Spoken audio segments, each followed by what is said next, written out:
Empower Black men to live extraordinary lives. Shatter the stereotypes. Power Black men, shatter the stereotypes. Power Black men to live extraordinary lives. Shatter the stereotypes. Shatter the stereotypes. Power Black men to live extraordinary lives.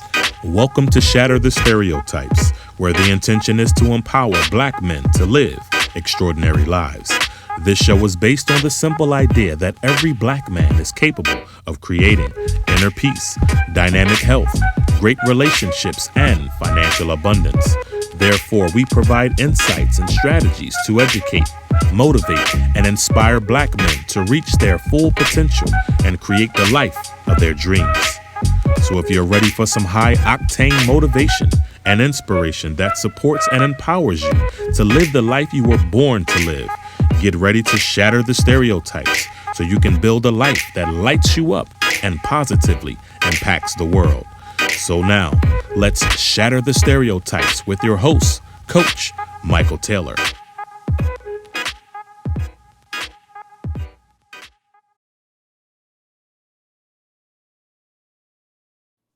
Hello and welcome to Shatter the Stereotypes, where my intention is to empower Black men to live extraordinary lives. You see, there's never been a shortage of Black male role models. There's only been a lack of exposure of those role models in mainstream media. So my intention is to showcase and highlight Black men who are doing remarkable things in the world. And my guests today are doing just that. Today, I have a couple of amazing brothers with an organization called Black Executive Men, which is a company that has helped thousands of Black men in corporate America find greater confidence and inner peace. And in doing so, they are changing the inner narrative of Black men while shattering Black male stereotypes at the same time. So it is my absolute honor and pleasure to welcome these remarkable men to the show. So, hello, gentlemen, and welcome to Shatter the Stereotypes. And let's begin with introductions. So first of all, I want you to introduce yourself with your name, where you're from, and share something that you're passionate about. And we'll start with you, Wayne. Hi, my name is Wayne Dawson. I am originally from Kingston, Jamaica, and lived for about 30 years in New York. Moved here to Florida. I'm in North Lauderdale in Florida, pursuing my lovely wife, Audrey Dawson. And I've been in Florida for 8 years. I am passionate about family, brother, family. Nice. Jewel. My name is Jewel Love. I'm from Oakland, California originally, and grew up in the San Francisco Bay Area. Passionate about travel. Right now, world travel, specifically in Brazil. Nice. Now, I want to begin with this question. As a man who happens to be Black, are you optimistic or pessimistic about the future in general? And we'll start with you, Jewel. So, just want to share. I'm mixed with Black. People look at me and say, "Who's the white guy?" Or who, you know. So, I just want to clear that up. I got that in my LinkedIn and said, a white guy that has all Black men on staff is someone I could trust, and it was we had a good laugh about that. Talked about being biracial, etc. But mixed with Black and white, father African American, Chicago, mother Scottish Canadian, from Saskatchewan. And so the future, I feel,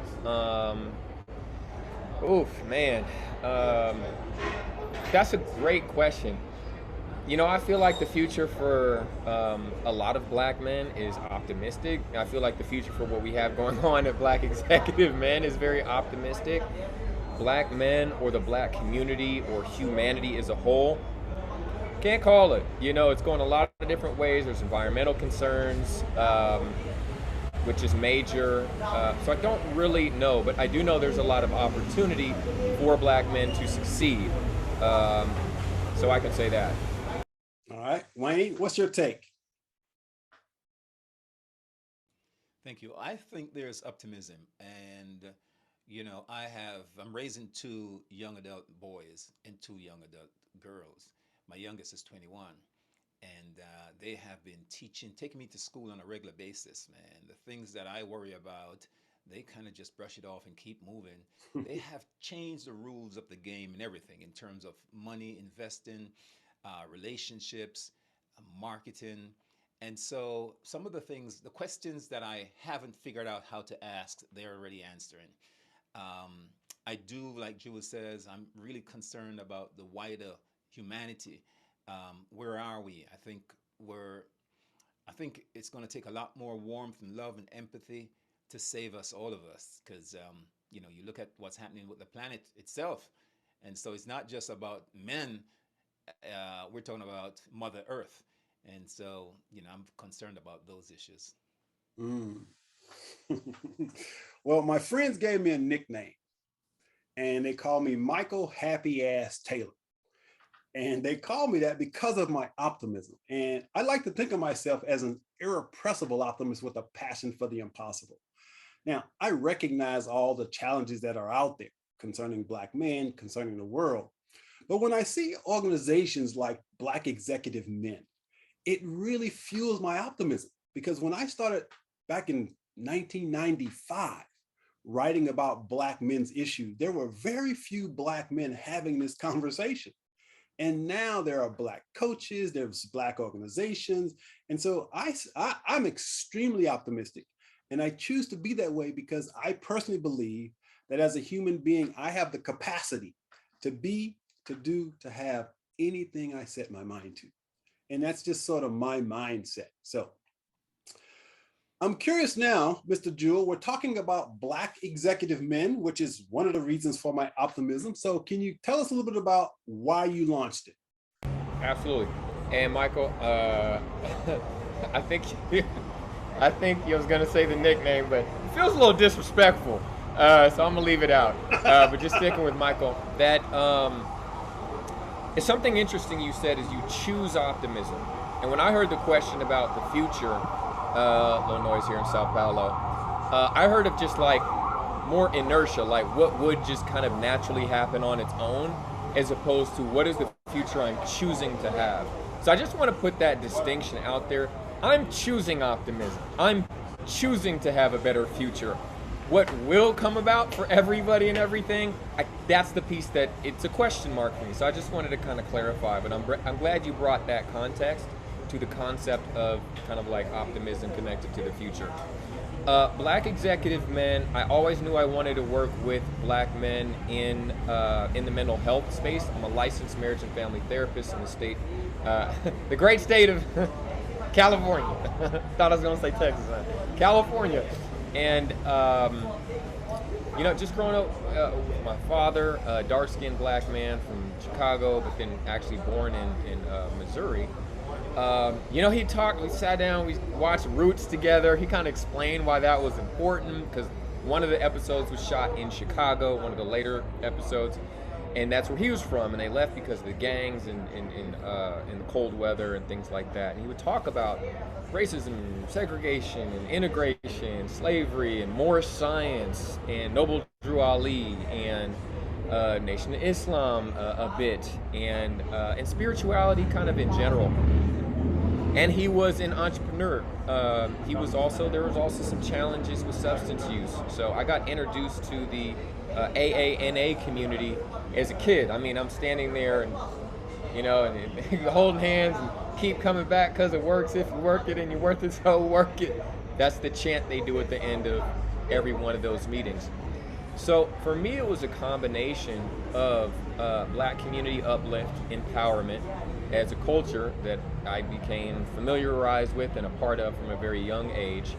My own identity and connecting to my father as a Black man, and so that's how I saw my identity, is growing up as and into a Black man, even though I am biracial, as I shared earlier. And then there was this healing part, which was the AA community, Narcotics Anonymous, Alcoholics Anonymous. But the thing that tied it all together was my own discomfort with my connection with my father, which was sometimes good, sometimes quite painful. And I went to psychotherapy at the age of 27. I don't actually recall if it was 27 or 28. I think 27 though. And I went through a few years of healing, and one of the biggest parts of that was healing the relationship with my father internally, psychologically, and identifying a kind of a version of manhood that felt really aligned with who I am inside. Something more holistic than what I had been presented with thus far. Graduated, got my degrees, master's in clinical psychology. Knew I wanted to work with black men in mental health. Did. But didn't, couldn't quite figure out who was it going to be. Was it going to be black boys, black men just coming out of prison? I didn't know the corporate space. We're poor. We grew up poor. We weren't connected to corporate in America. We were connected to paying corporations, paying gas stations, paying PG&E, but not the ones providing the services or receiving that income. So once I had a client who was somewhat corporate, this brother was so smart, so sharp, so well put together, financially had it. I said, these are the guys I want to work with, and Black Executive Men was born. Beautiful, beautiful. Now, Wayne, I'm curious. So why and how did you become involved with Black Executive Men? The mission resonates with me. And, when I came out of Jamaica, modest home, but my father worked his behind off to provide for the family. Old school, so mom stayed home and raised the family in terms of the nurturing. And my dad was self-employed. He was a building contractor, so he made houses. And I saw what he was able to do in terms of provide for the family. And for the time that my dad lived at home, he was married for like 46 years with my mom. He never missed a dinner. So we always had our opportunity to eat at the table. And I saw all around where the absence of fathers and lack of that cohesion made people go awry. So when I got to New York, and as circumstances would have it, I wound up in the middle of Harlem, USA, where I taught college, lived for a while, went to school and was the executive director for the largest social services agency for youth in the city.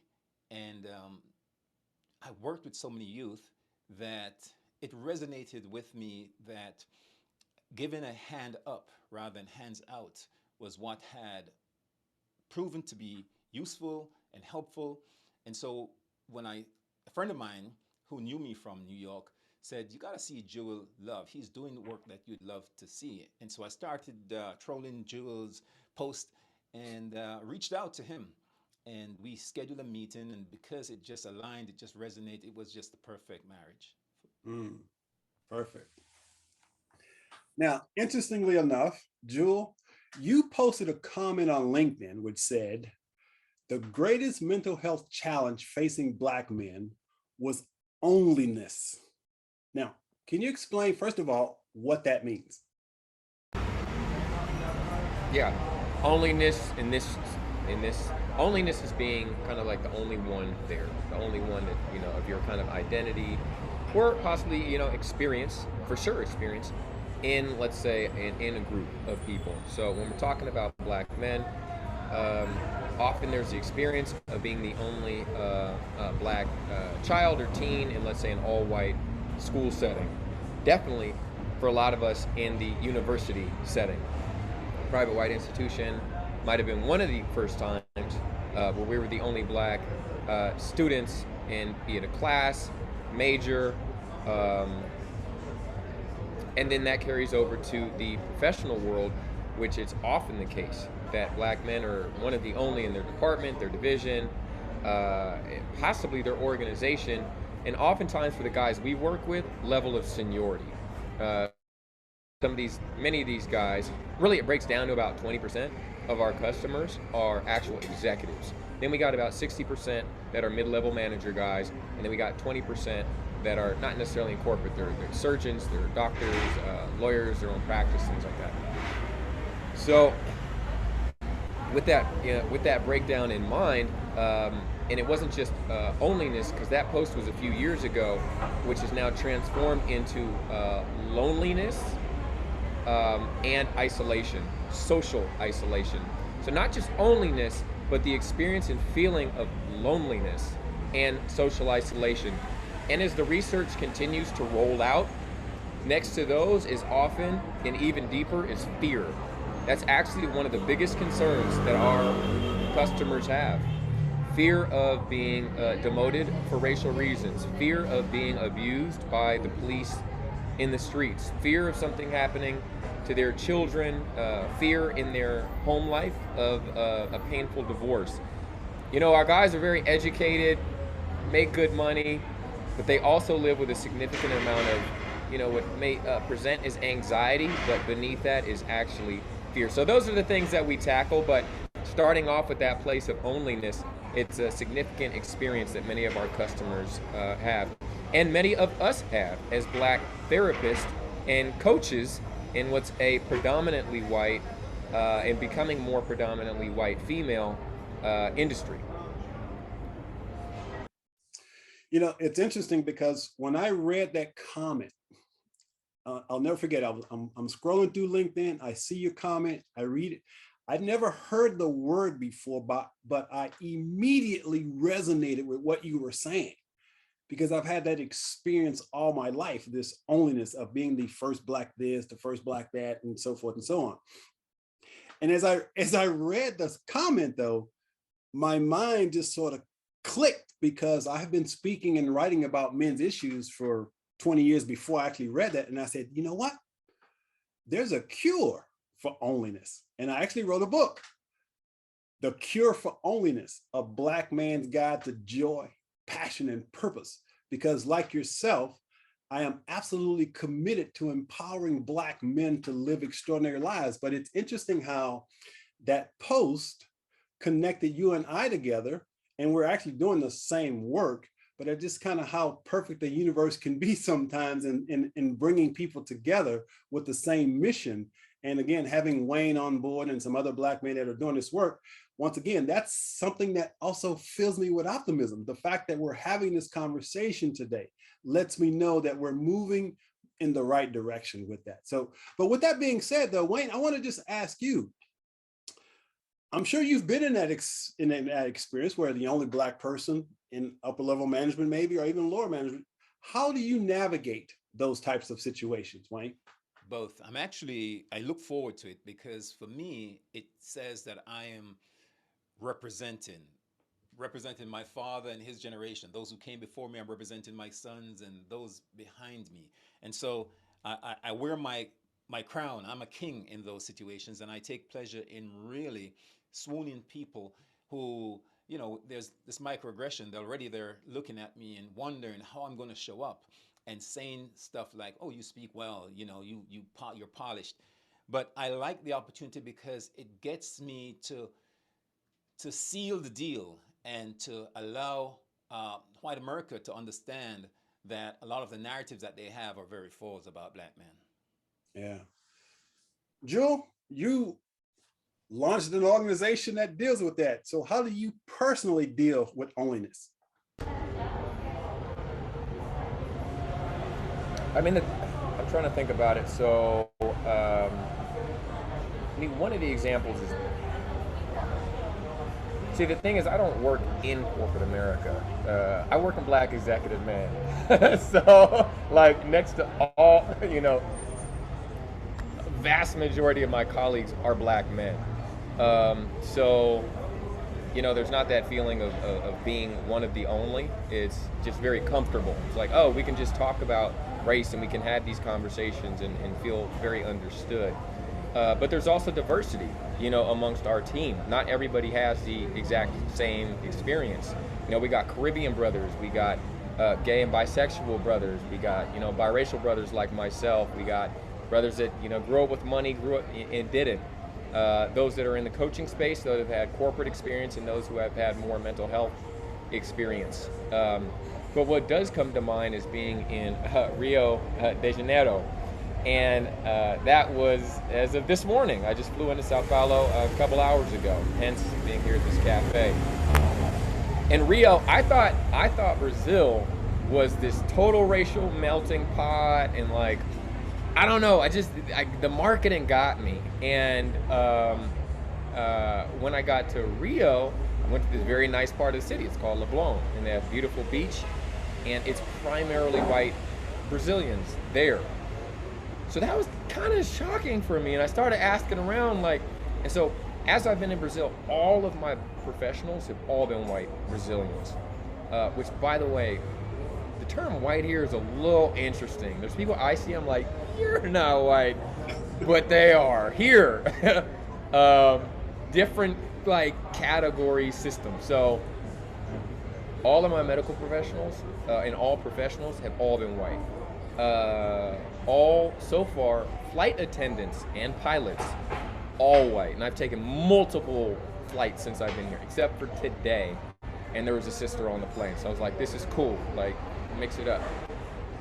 Um, yeah, and then I'm just like, where is the black professional class? It's Brazil. There's so many black people here. And I've started to talk about it. They're like, no, we were one of the last countries to end slavery, and they didn't have legal segregation in this country, but the class race dynamic is still very much linked here. And so I do have those experiences in Brazil of being one of the only. And in this case, I'm considered pardo, which is brown, different from black. It's like black, brown, Asian, and indigenous. And so even as a pardo person, I'm one of the only. And it's weird, they'll do things like introduce me as an American. It's like, it feels like they're trying to justify like why I'm there, like why I showed up or something like that. It's like, come meet, oh, he's American. I was like, right, yeah, I ain't gotta say that, but that's fine. So how do I deal with it? I think I have some anxiety around it. I'm a bit upset. And then kind of like Wayne, but I think Wayne, I'm literally taking notes when you're talking, Wayne, and it's like, hey, I get the opportunity to represent here, and I've noticed sometimes when I sit down in a restaurant, some other folks of color will kind of see and then drift in and then sit right next to me. I've had that experience. I'm like, cool, little community, like, I'm opening the door for others is how I feel in that situation. I feel good about that. So that's it. Yeah, Wayne, I'm right there with you, man, because I've always felt like I'm a representative of black men, and I have an opportunity to change the perception of black men in general for people who may not have been exposed to black men. So I take it upon myself to show up in a way that I shift the mindset of how they see us. And I take a lot of pride in that. And I think it's really important for us as black men, number one, to never, ever be intimidated or ashamed of who we are, but stand in our greatness, just stand and shine, because we literally can change the perception of other people by how we show up. So now, I'm curious though, as we talk about onlyness, how do you identify yourself? I mean, do you see yourself as African American, Jamaican American? I mean, Jewel, you're biracial. If you were to wear a label, or do you wear a label, what do you use how do you identify yourself? Wayne, how do you do that? Well, great question. Have you seen the post recently about Smokey Robinson? Mm-mm. Smokey said earlier this week that he wants to dispel the whole notion of African American and use the term Black American. Um, and he goes into detail with that, and people were attacking him. I am Pan-Africanist in way of thinking, philosophy. That's not to say I'm thinking, we should all move back to the land, though I'm considering it myself. But Pan-Africanism as far as the philosophy of thinking. So I identify as a Jamaican American, and if I am in a space where that category doesn't exist because it doesn't, I'm an African American. But for the most part, I always show up as a black man wherever I go. So even before I open my mouth and they don't know if I'm Nigerian or Brazilian or whomever I am, I'm always black. And so, um, I have no problem uh, when I speak with Caribbean folks to be able to recognize my Jamaicanness when I'm in a group of black men, African American, we're about the same mission. I join that force because I deal with some of the same issues. As they say, we all came through different ships, but we're here in the same boat. Mm, nice, nice. Jewel. I've never heard that one before. Different ships, same boat. I like that. That's a good quote. So for me, talking about biracial mixed and black, you know. So it's, for me, it's really both. They're actually, you know, I think about the black community in diaspora, and how you know there are those kind of different, you know, lineages, really, like Caribbean and African American, you know, from continental United States, Afro-Brazilian, and then the biracial is its own sliver of that lineage as well. So for me, black, biracial, African American sounds odd for me for some reason. My dad didn't really use it growing. We didn't really call ourselves African American as much as just black. But yeah, I would put myself under the banner of African American. I hear Smokey wants to kind of get rid of it, or does. Got some backlash. But yeah, I think those three categories. Afro Scotsman. You know, I get creative with it. At times too, you know. I think that's part of being mixed, is you got to kind of self-identify. Like, you really have to, like, what am I? And then kind of, you know, kind of cultivate it, at least in the United States, is as far as that's concerned. You know, it's interesting because I know I've gotten a lot of pushback throughout my life because I personally didn't relate to African American. I've always seen myself as a black guy. I mean, to me, black isn't a color; it's an experience of what I've experienced here in America. But now I simply go by the moniker of I am a man who happens to be black, and that's kind of how I see myself. I see myself first and foremost as a man. If I get real deep on you, I say I see myself as a spiritual person that perceives reality in a certain way, and I have my own thoughts and thinking and so forth. But I like the term black man because of what it represents in America, and I don't feel a connection, if you will, to Africa. I'm not denying my heritage, you know, my lineage, where it comes from, but African American to me just didn't fit for me. I love being black. That's just kind of how I see myself. Now, we're talking about, you know, black executive men and what they do for the community, which I think one of the greatest challenges we have in our community is to actually redefine manhood and masculinity, which really has nothing to do with ethnicity. And so in this conversation, we have to be willing to talk about what I'll call the process of transformation. And the process of transformation, I believe, is one from which we go from who we thought we were to who we were born to be. And I think that's the process of transformation. So I'm curious for you men, because I've come to the conclusion that there are only two things that will cause a man to want to begin his journey of transformation. And that one is pain, and the other is what I call divine discontent, which is that inner feeling that something's just off with our lives. So I'm curious, what was it that caused you to begin that process, that journey of transformation? Was it pain or was it divine discontent? Jewel? So for me, I really believe, yeah. So there's this, because you brought up spiritual, so let's be there for a moment. I feel like I'll accept that invitation, and help to normalize it here as well. You know, I came across this belief that, you know, was already there, that our ancestors and me had this agreement to come here in this life and fulfill a certain mission, and then it's kind of on me to remember what it is and realize what it is, uncover what it is, and then carry it out. So I've always been on this mission. I'm an old ass soul. You're a happy ass man. I'm an old ass soul. And so for me, this is not my first go at this. I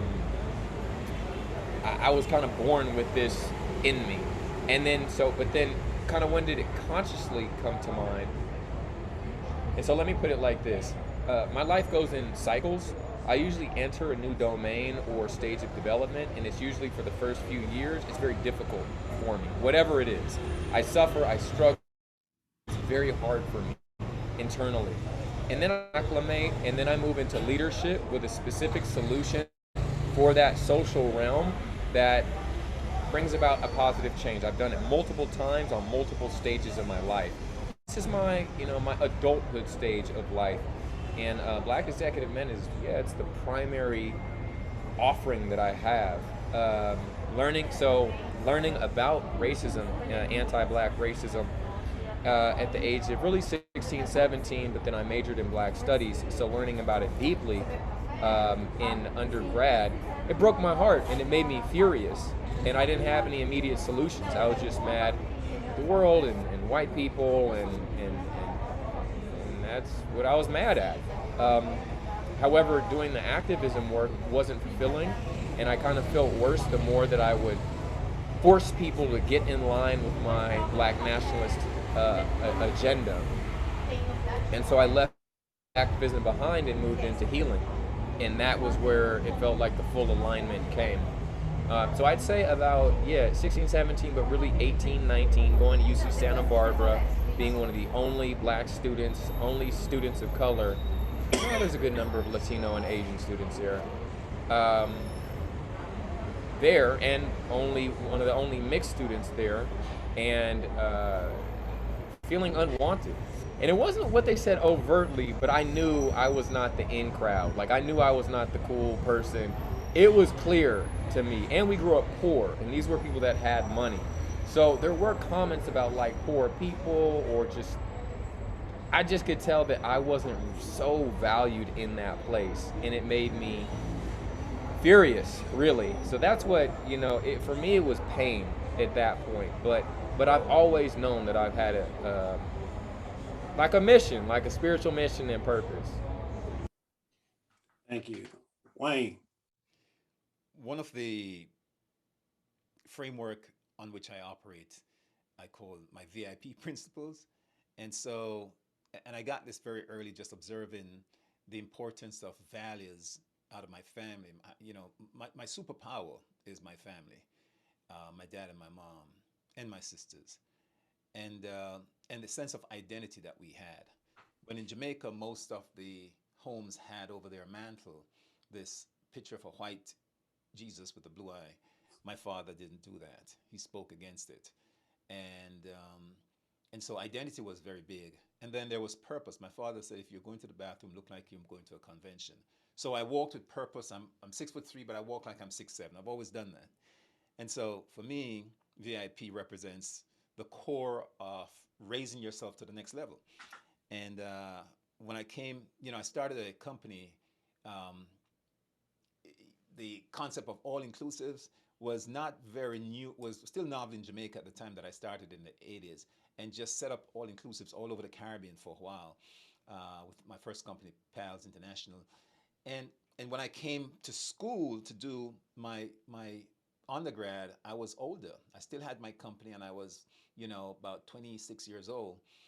But I ran into, at the time, the guys who were writing the books on Black history, rewriting Dr. Ben, Dr. Clark, Len Jeffries, James Smalls, Van Sertima, and I just studied literally at their feet at City College. And my eyes opened. It just popped up. I was like, whoa, this is us. We go way beyond 400 years. And, um, and I realized I've always felt that I was called to leadership. I think our purpose is an assignment. We just have to discover it. And so as I started pursuing, that call, I had some ups and downs in my life. I flew to the point where a summit where I was in charge and large, as it were, and then I pummeled. And at around age 40, after a failed marriage and bottoming out, really bottoming out, I had to pull myself together.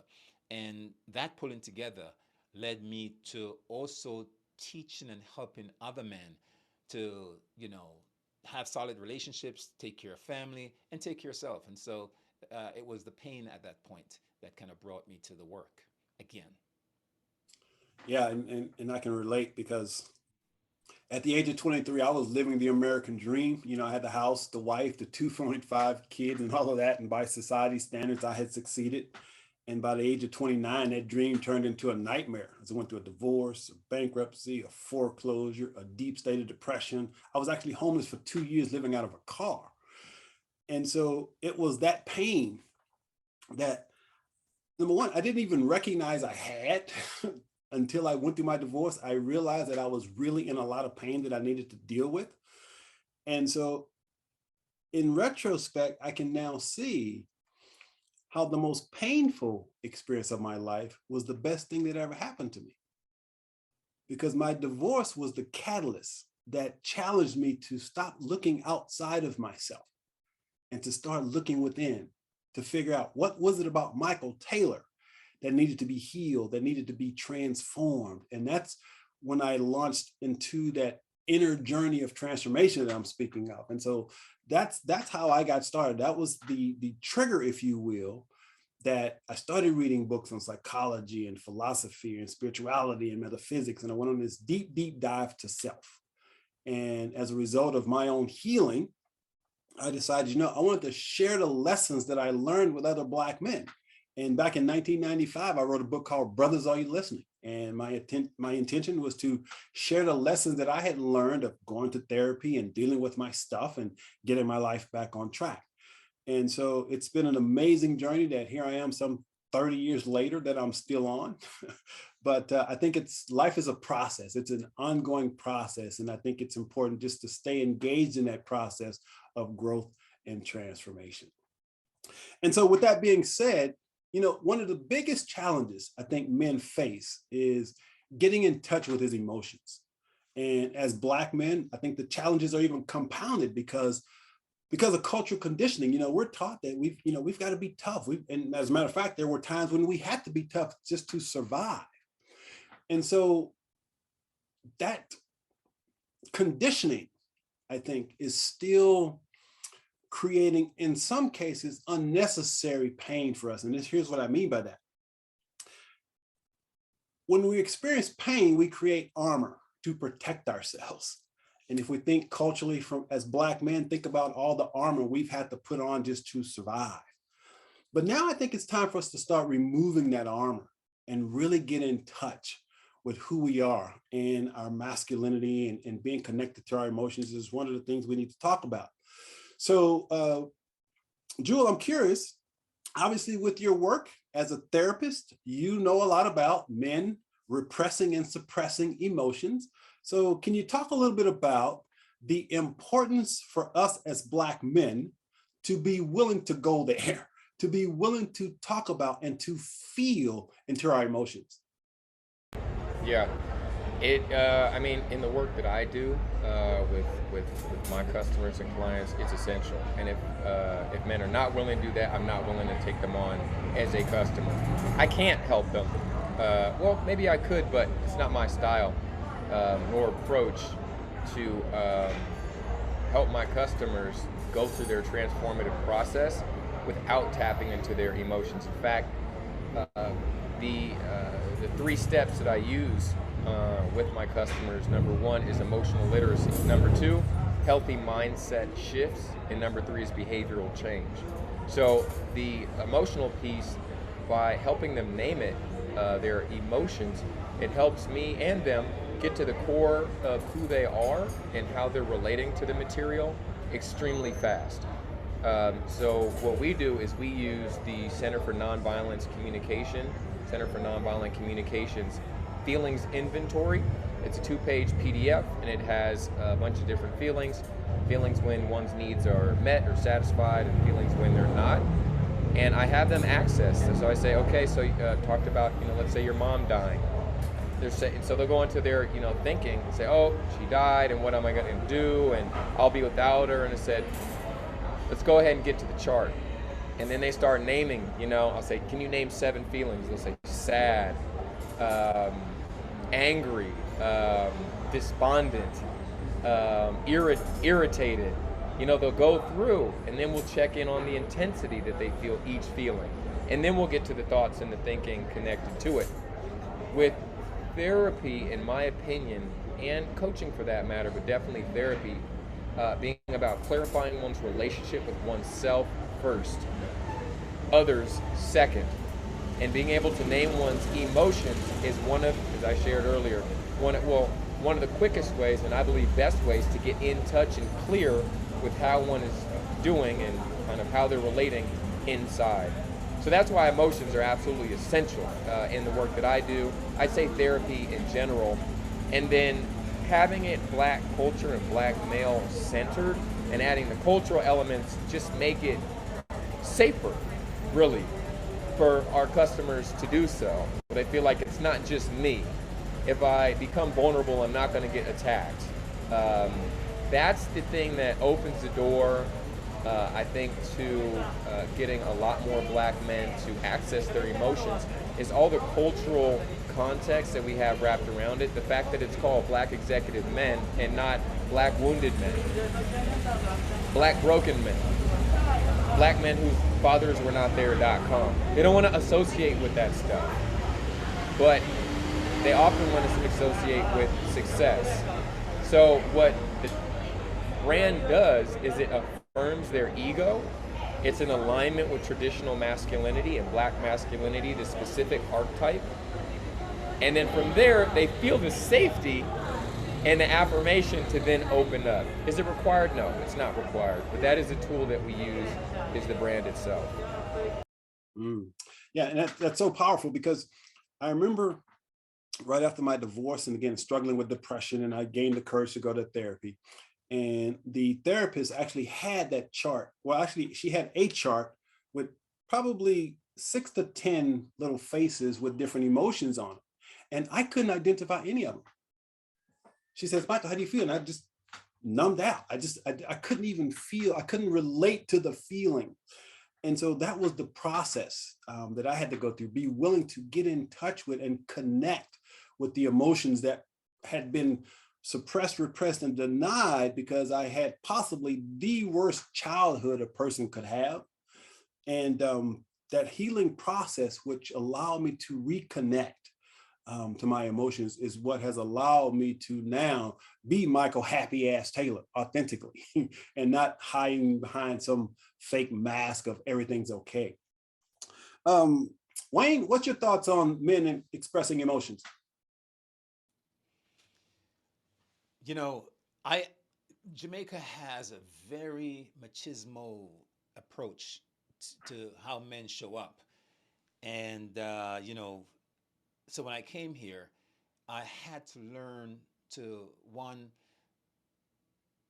to call on the feelings that my mom showed more often than not. My father was, like I said, always there. And I probably have had my father say "I love you" that I recall once or twice, if ever. You know, and it wasn't said in those words. I saw it and I felt it, but I knew it. And unlike my mom, who every time she wrote a letter or gave me a hug, she would say it in her own way. And so working with men, with Black executive male and with men, I find that I work from a position of strength, because it's important, even though there are limitations and we're working with some deficits, I think it's important to have them save face, certainly at the introduction and the warming up to the work. And so even though I will revisit the past history in terms of trauma, I don't delve in it. I use it as a means of information to take them into the here and now, and then I call on strengths to help them move through and fill the gaps as needed. Um, there's a new masculinity, and it means being real and authentic, not necessarily vulnerable, but being real and authentic. And so I help men to reframe what that looks like and own it. Mm.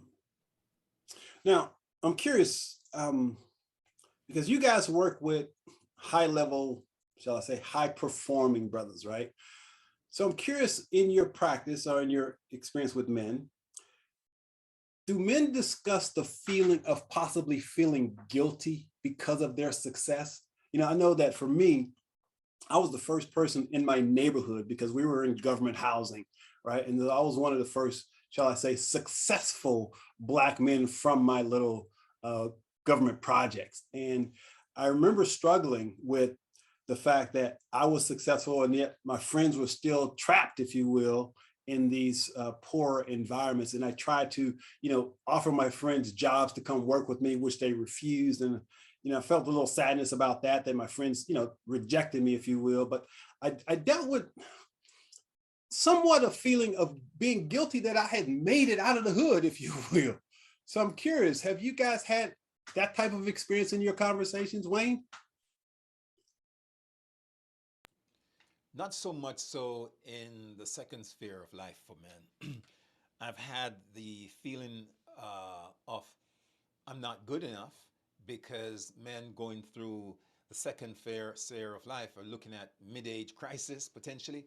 And they're, you know, I believe that all men, by way of their birthright, should have a life of fulfillment, significance, and security. And a lot of the brothers moving into, say, their 40s are missing that. And they're comparing with brothers who have bought the homes and are doing well, families intact, going to college, that sort of thing.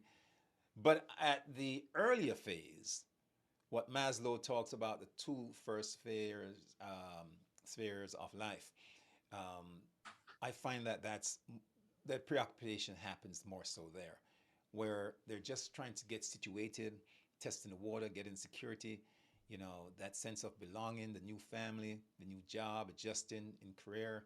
I find there when some men are doing well, they're looking at their counterparts and saying, "I feel guilty," but as they get older, I find that it's actually inverse. Jewel, have you had that experience or talked to anyone? Yeah. Haven't had it personally so much. Trying to think about it. No.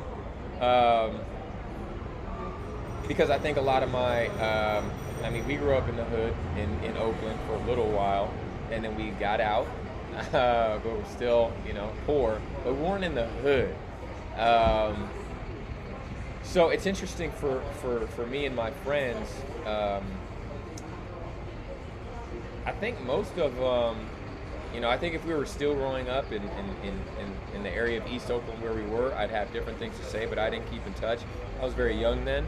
So, you know, I'd say many of my friends, they're doing all right. Some of them are doing extremely well. Like a guy I went to college with, he's the founder of Lyft. So it's like some folks are killing the game. But as far as working with customers and Black executive men, yeah, they definitely reported. I'd say probably about 15%, not a ton, maybe 20%, but definitely a strong 15, I could say. It's related to their family, typically, even more so than their friends. It's that they are making the most money, they're the one who's highest educated, they're often touted as the family example, so when they come around, it's you should be like, and then they're like, dang, you know, like, it's a good thing, but then also it kind of takes away their humanity a bit too. Of they're in therapy with me talking about being depressed, but they're highlighted as just super successful, kind of in struggling with some onlyism and things of that nature. So, but they can't talk about that, so they think, with their family. So it further isolates them. There's family members asking them for money and them having to ultimately, you know, decide if they want to stop giving money or continue to do so, and that putting strain on relationships. So yeah, it definitely comes up more so in terms of family. Oh yeah, actually some with old friends, that's come up as well. Going back home and how do they relate or not with people who are not their friends who are not as successful as them.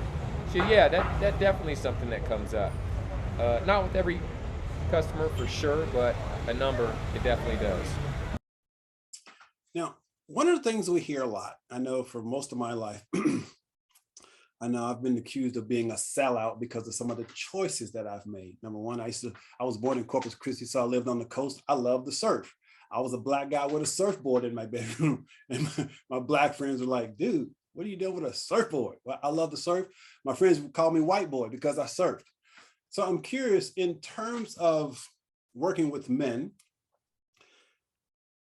in terms of Black identity, do you get a sense, or do you feel that a lot of, or some Black men may struggle with maybe not being Black enough because of their success? Is that a conversation that you guys ever have? Jewel, I'll start with you. I don't know if it's maybe somewhat because of their success, but it's often due to, like, let's say, dating a non-Black woman. Like, that'll bring that into question for them. Or, the way that they talk or their vernacular or speak, like, that will get called into question for them. Or possibly some of their interests. Yeah, so those are the things that, come to mind for some of the customers I have, of not feeling, necessarily Black enough for the Black community and not white enough for the white community, that kind of experience. Yeah, I'd say there's a number of customers that had that.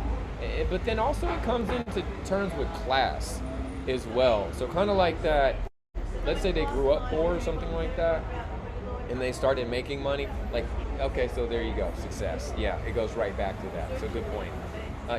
So there are some customers that get called on that a little bit. I'm just thinking of a main concern that's probably not a main concern, but it has come up. Wayne?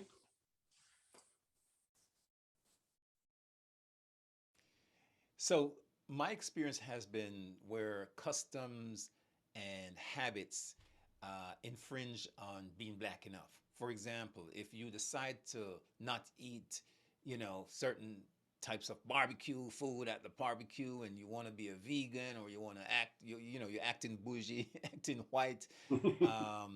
If you dress a certain way, or if you're not into the latest type of music that everybody else is rapping to, you don't even know the words. It's like, who are you?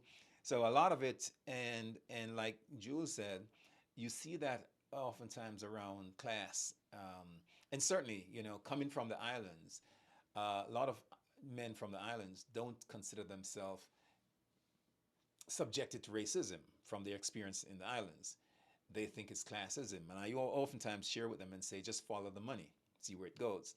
And so they're accustomed to dating white women, and they'll come here and they'll be shocked into reality that that doesn't happen, and people will say to them, well, that's because you're not acting Black. So I've seen that, but not so much so when people are succeeding, unless, like Jules just pointed out, they move to the type of town where they're the only Black person on the block. Otherwise, it's really about customs. Gotcha. Well, it looks like Omari is checking in. Let's see, he might have got his time zone mixed up. Let's see if we can get him online.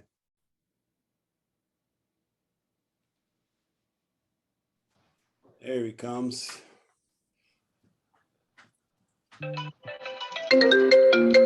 Brother Omari. How you doing? It's all good, man. You get your time zone mixed up. I might have. Yeah, we kicked off at noon Central. Oh, okay. Yep. So I'm an hour behind. How was the conversation? We're still actually engaged in the conversation right now. So you are in. We got a few more minutes. So first of all, we want to give you an opportunity to introduce yourself. So I want you to introduce your name, what you do, and what you're passionate about. Sure thing. I'm Omari Jahi Aarons. I am a lot of things. So I work with Black executive men as a certified speaker.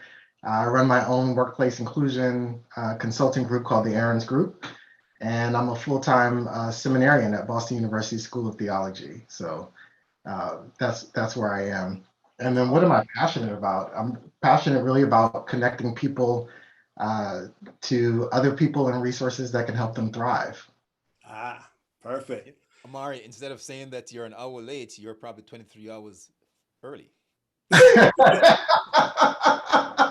We'll go with that. We'll go with that.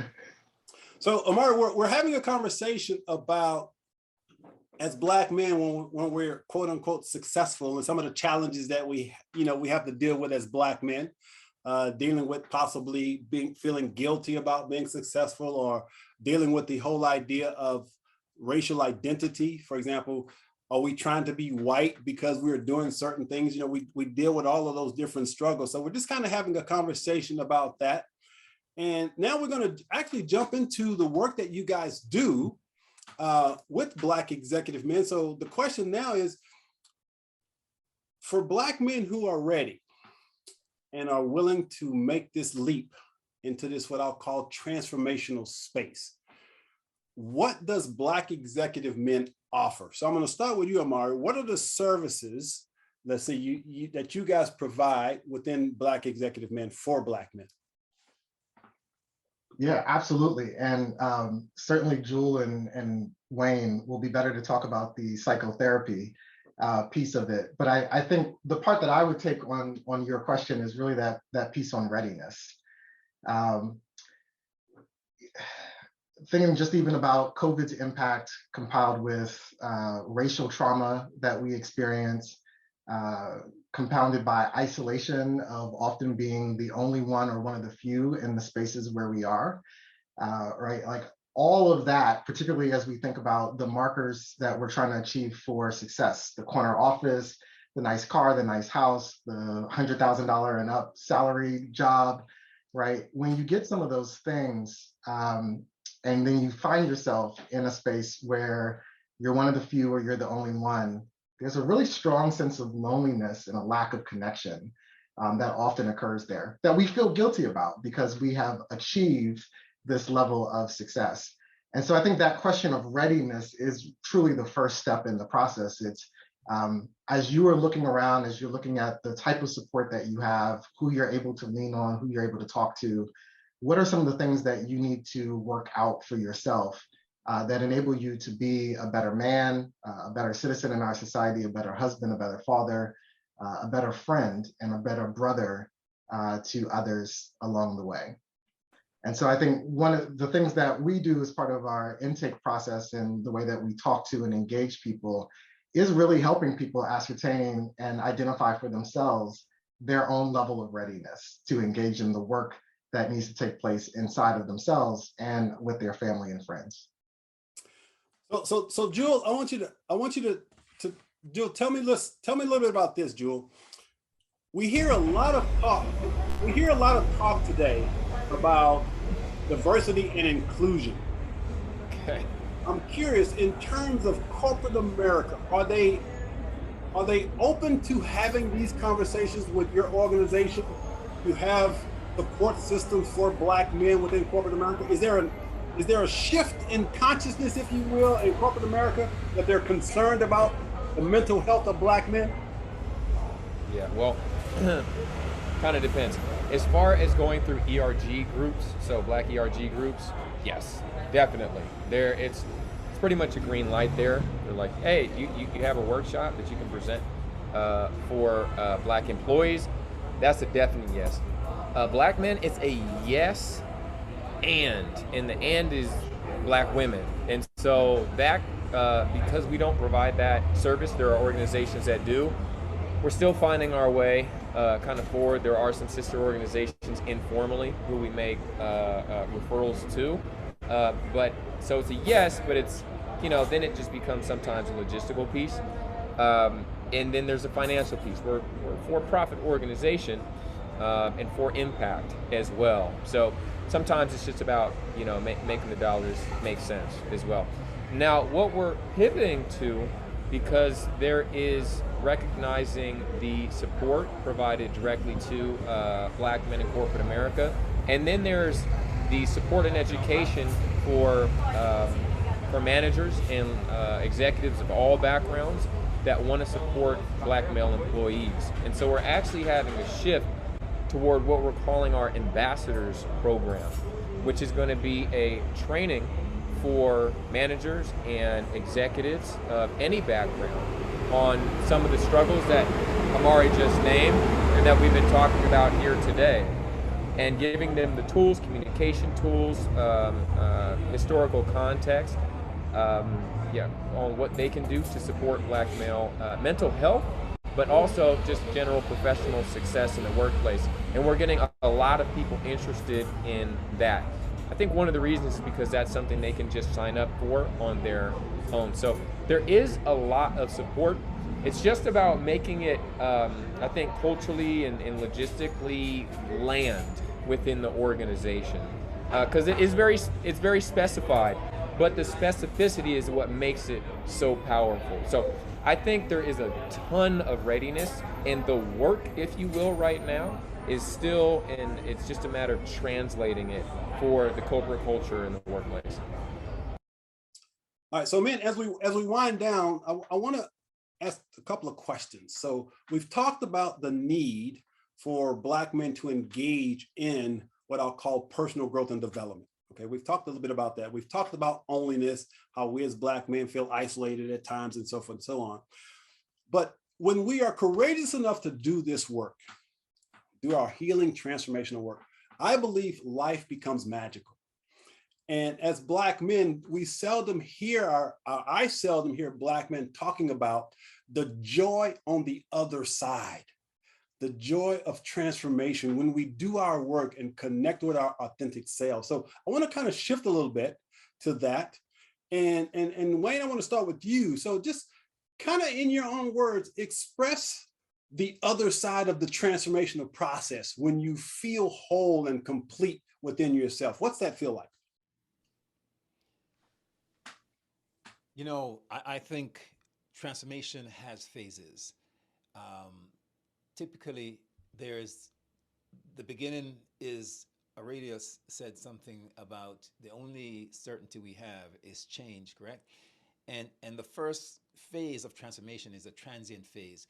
So it's a recognition and awareness that you have a change, but the habit hasn't yet solidified, hasn't set in.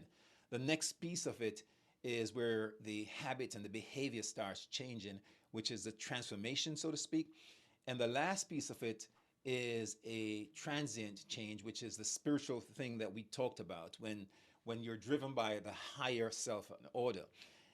I have gotten to that space where I am driven to a place where I'm doing this work, and my relationship with my family and the people that are in my walk is based on that higher calling.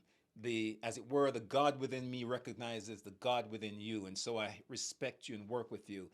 And that feels good. That feels really good. If I'm just doing transformational stuff, I can backslide over time. So that's where I am. And I think it's so personal that I rather not so much talk about it, but live it. Thank you. Jewel? Can you repeat the question? I want to make sure I'm right there. So, what is it like for you to be on the other side of that healing journey? What does it feel like? I mean, it's a process always. But I think about this because, as I was sharing earlier, relationship with my father, and painful elements there, and then these days just not feeling that same energy, and I notice it with my clients, and I'll get back to me for a moment, is when they transition from healing to empowerment or psychotherapy to coaching, and we actually come up with a new contract between us, from a psychotherapy one, it's a medical model, to coaching, professional coaching one. And typically it's one where they're focused more on the past and healing to lifestyle creation for the future. So I think for me, it's the first word that comes to mind is freedom. Is just freedom of many of the limitations that I felt in the past, that I was incapable of achieving certain things. There's still things that I'm working on. I think, Wayne, you talked about it being it's ongoing. I'm not all the way there in all the domains, which is one of the beautiful things about being a part of this Black executive men community. Number one, that I can just talk about that openly. And number two, I'm in a space where even in our meetings, we'll close with something like, what's the next step for you? What action are you willing to take to get there? But for me, the number one word is freedom. Number two is a sense of peace. It's a sense of groundedness and inner peace in who I am and how I am and where I am in life and in the world. And then I think the last thing is a sense of power. I know I have power. I know I have influence. I know I have that how I can make things move. And I think before that, I just didn't feel it as much. So those three things. Dude, I'm doing the work every day, brother. Exactly. Continues. So Amari, what's it like for you on the other side of that transformation? Well, I mean, I agree with my brothers here, right? Like I'm very much in process of transformation. Um, but I think knowing that I'm walking the path and that I am heading toward new and exponential levels of joy and peace and satisfaction with my life is a whole level of joy and peace and satisfaction in and of itself. I think we are taught and conditioned in many ways to believe in the scarcity model, that there are limits to all of these things, to how much we can feel, to how much we can experience, to how much we can share. And I personally am learning and leaning into the abundance model, which is very much connected in my theological work to a theology of neighbor, loving your neighbor as yourself, and understanding that we sit and exist in community with each other. And so part of my healing and transformation and power and peace and joy is also you having healing and power and peace and joy as well. And I think really on this journey, part of it is that it is a journey, and it's who you're walking this journey with. I'm blessed to have some really strong brothers in my life who are also about achieving success in their careers, about achieving success in life, who want to be good family men, brothers, husbands, uncles, fathers, right? And so we're able to lean on each other as we're walking in the journey. We're able to pick each other up when we fall. We're able to encourage each other when we do really good things and hit new milestones along the way. And so that journey piece of it is also not something that I would easily dismiss, to say we're always walking and we are always in pursuit of transformation towards something better. But having some people along the journey walking with us is really vital. And knowing that our level of peace and happiness and joy and satisfaction can be the catalyst for others to experience that in our families, in our workplaces, in our personal and our professional lives. Yeah, absolutely. And so I bring that up for a couple of reasons. Number one, I believe life is a journey. It's an ongoing evolutionary process that we should commit to experiencing at its deepest level possible. But as I reflect back over my last 25-year, 30-year journey of this, I remember the old me. I remember the old me that hid behind this superficial mask of the Mr. Nice Guy, that was always trying to get other people's approval.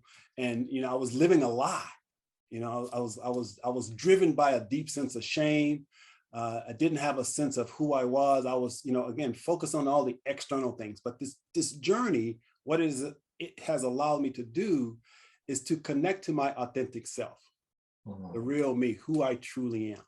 And I can't put into words the joy that I feel on a regular basis. Now, that doesn't mean shit doesn't happen, right? Stuff still happens. But the amazing thing about this journey, for you who are watching this, it's a journey. And we have to be willing to begin the journey. And Amari really hit a point. We can't do it by ourselves. You have to have support systems around you as you go through this process, as you go on this journey of transformation. So things like Black executive men, things like Shatter the Stereotypes, this whole thing is about community, Black men coming together to support each other through this process of transformation. So rest assured, if you're watching this video right now, you have everything you need already inside of you to begin this journey, but you're going to need some support. Here's an opportunity for you to reach out to some brothers who can support you on that journey. So now I want to give you men an opportunity to share how someone may contact you or connect with the Black executive men, but just to let men know that there are resources out there to support them. So Omari, let's start with you. What services do you provide? What do you give? And how can people reach you? Yeah, you know, the main thing that I do, particularly in this space, is sharing my story, because I think the transparency and the vulnerability is really what's key for people to see the work in progress, right? I was just having a conversation with someone 2 days ago about me wearing, I was a bow tie guy in corporate America, and how that bow tie for me became really like shield and armor, as I was something I was seeing as a validation for me being in certain rooms and in certain spaces, right? So I love sharing, you know, my story and where I am and how I ended up on this journey. How much I wish I had 10 years ago, someone pulled me aside with a resource like Black Executive Men as I was starting my career, that would really enable me to be in the right headspace at that moment in my life before I got to where I am now. And so certainly blackexecutivemen.com is our website. Always encourage people to look there. We have a group on LinkedIn as well that you can request to join. A lot of really great brothers, a lot of really great conversations that are taking place there as well. So Omar, may I ask, how old are you? 36. Okay, see, so once again, I mentioned at the beginning of the show that I'm an optimist. And when I see young brothers like yourself, man, come in here with all this wisdom and this knowledge and this smile and it just lights me up, because I know the brothers are waking up. The brothers are waking up to these conversations. So that's why I do this show, to expose brothers to other brothers who are doing this work and living these remarkable lives that I know that we're all capable of. So again, man, I appreciate you showing up. Wayne, what about you? How can people find you and what you have to offer?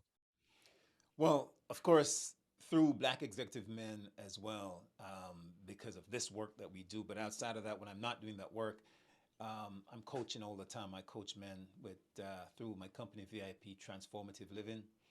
That's VIPtransformativeliving.com. And I'm partnering with my wife very soon, who is also a clinical licensed psychologist, to do some work with her around Black men and families. But in this space, you know, what Jewel has shared and what Omari has shared is where I'm laying the power and the mantle in terms of connection. Awesome. Awesome. Jewel? Yeah, I mean, it's pretty much been named so far, blackexecutivemen.com. You can reach out, contact us for coaches, speakers for your organization, corporations, we're focusing on specifically F500. Alongside, I mean, those are the ways to reach us, but then some of the services and offerings we have, one group and then two we're starting. One is our original support group for Black men in corporate America. It's called Golden Rhino, so it meets monthly. We're starting up an Afro-Caribbean group next month, and also a group for gay and bisexual Black men as well. And we're going to be starting up some others as well, all for Black men. So what we're doing is just really providing, even, you know, I talked about the diversity in amongst the Black men's community, and make sure that folks have unique spaces for their voices to be heard and seen, and reduce that sense of onlyness. I think, Michael, you really hit the nail on the head that, you know, community is one of the key pieces that connects to the transformation and definitely the healing and empowerment to occur. So you can reach out and find out about our groups. We're going to be having new ones start probably after those three as well. Corporate talks, one-on-one professional coaching. Definitely reach out. And then mental health services right now, we're just in California. We may stay that way, and we're going to stay that way for a little while. But really for our corporate talks, corporate coaching, professional coaching, it's going down over here. You'd really want to get that free consultation. I'll just put that out there. So men, now I want to give you an opportunity for your closing thoughts, final comments. So I want you to imagine there's a brother watching this video right now, and maybe he's lost or feeling hopeless or maybe just confused and can't find his way. What's the message you want to leave with that brother who's watching this video, who's maybe right on the edge of beginning that journey? So here's your opportunity to light him up, get him started on possibly beginning his inner journey. So Jewel, let's start with you.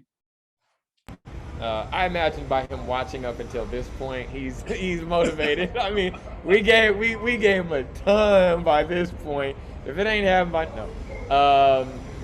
give us a call. You know, come on over. Join the community. It's not just you on your own taking a journey into the. No, it's us. We're going together, and the level of we have something. It's called the network, and it's probably the most powerful tool we have, and it's during coaching or psychotherapy sessions. It's connecting you with other black men successful throughout corporate. I want to say America, but really it's the world at this point, to help strengthen your success team. You may have very few people to turn to, but we can have that built up to 5 easily, 8, 9, 10, not a problem within a couple of months, and have a robust success team for you. So I would just say, make it easy. I mean, make it simple. It's already here. This is almost turnkey. So just hop on the phone, hop on the website, and we'll have a simple conversation and go from there. Wayne? Well, when you talk about the African perspective as black men, we come from a history, a legacy of communalism, cooperation, and collectivism. So you can't do it alone. And what I'm saying is we have right here the resources, the family that can help you find the resourcefulness within you to tap in. So just give us a call, connect us any of the many ways that you can connect with us, Black Executive Men.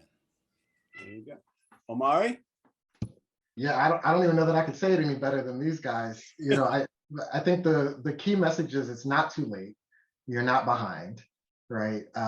You can get started today, which sounds a little bit like those infomercials that come on after 2 a.m., right? But it's true, and I think particularly from men who are successful by many different standards, doing this work on ourselves always comes at a secondary, tertiary, right? Like going down the list of things that we need to accomplish and that we need to finish. And this is an opportunity for you to put yourself in the number one spot, to be the priority, to not feel guilty about it, and to know that putting yourself in that number one spot and you doing the work on you actually enables you to be much better, much more present, much more effective as you're going and accomplishing the other things on your to-do list. So get started today. Give us a call, visit the website, join the groups, sign up. We are ready for you. And you are also ready to start this journey. Sweet. And so guys, here's the thing. Stop playing the Lone Ranger game. You're not alone. I think that's probably one of the greatest challenges we have as Black men, is we try to carry the weight of the world on our shoulders, and we don't think, anybody's going to understand our situation, understand our pain. Yeah, we've been there. We've all been there. We've done this work. So here's an opportunity for you to join a group of like-minded men who are there to support and empower you to become the best version of yourself. Because ultimately that's what you want. You want to be the best version of yourself. Because when you do that, anything is possible. So again, I put together the Shadow the Stereotypes movement as a resource to connect brothers to other brothers who are doing remarkable things. And these guys are doing remarkable things at the Black Executive Men. So reach out to them. There's a wide range of things that you can do. But the thing is, you got to take the first step. Take the first step. If it's not with the executive men, Black men, just take the step to find out who you are. That's the key. And don't buy into mainstream media. Don't buy into the negativity. You have within you the capacity to have anything you set your mind to. Just go ahead and make it happen. There you go. So once again, this has been another episode of Shadow the Stereotypes. For all the men out there, know that I love you. I support you. I empower you to become the best version of yourself. We'll see you next episode. And men, thank you so much for showing up in all your brilliance. I love you. I appreciate you, what you're doing. I support you in what you're doing. We got a lot of work to do, man. We got a lot of men out there that need our support and help. So let's keep up the good work.